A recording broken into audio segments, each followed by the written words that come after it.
Cabinet ministers are usually top level leaders of the ruling party who are in charge of the major ministries.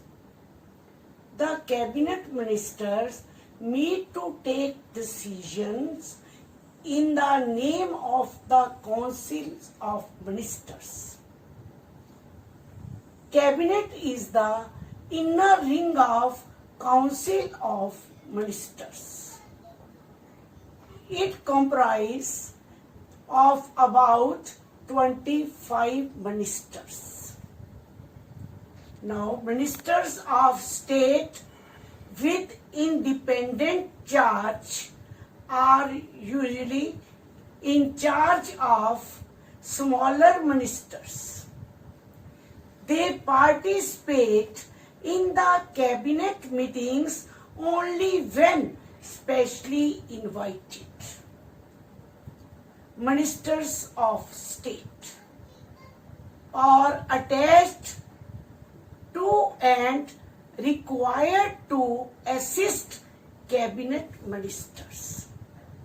Since it is not practical for all the ministers to meet regularly and discuss everything, the discussion are taken in cabinet meetings. That is why parliamentary democracy in most countries is known as cabinet form of government. The cabinet as a team is assisted by the cabinet secretariat.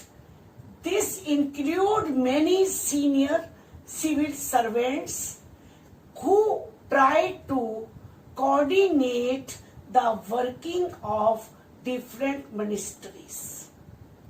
Now, powers of Prime Minister. Prime Minister as head of the government has wide ranges powers. He chairs cabinet meetings.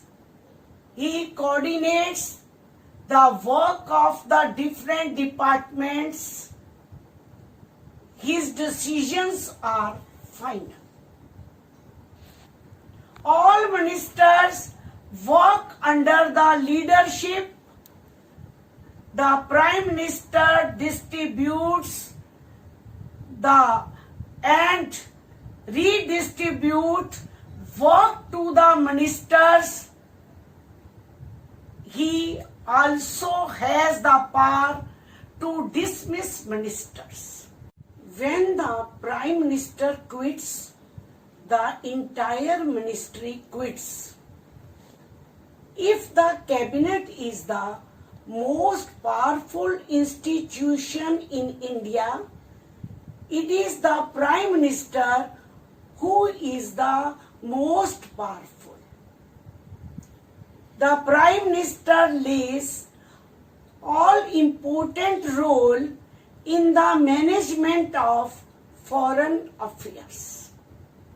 The Prime Minister has the main say in framing the policy of the party. The Prime Minister is the most important leader of the nation. His views related to any internal or external policy are heard more carefully. Next, the powers of President.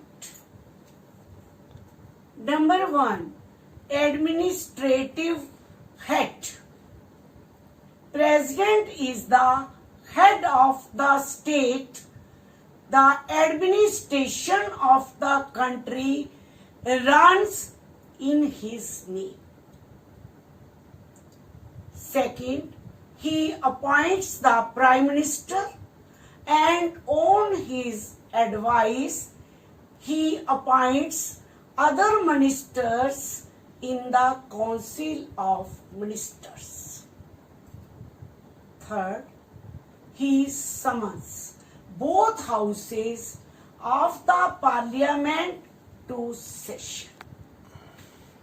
Fourth, the president has the power to dissolve the Lok Sabha on the advice of the Prime Minister.